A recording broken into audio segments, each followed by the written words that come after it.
This video shows how to use Dropdown Select actions. The page implements the standard Dropdown Select box.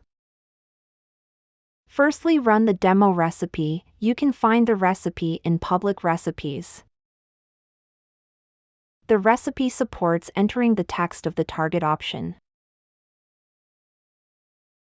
NDS automatically completes the drop-down selection which is inside an iframe. So 2 prompt boxes will be displayed. Next, let's see how it is implemented. Most of the commands here are for demonstration purposes. Expand the drop-down selection action. Check the notes of this action. This indicates the action works for the drop-down box implemented by a select tag.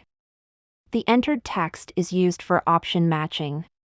Select the drop-down box with the element selector. Note that the selected element must be a select.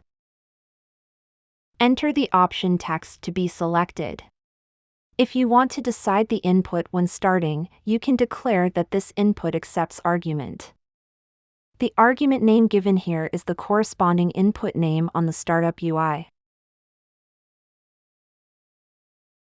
This action supports simulated execution. You can visually see the result after execution.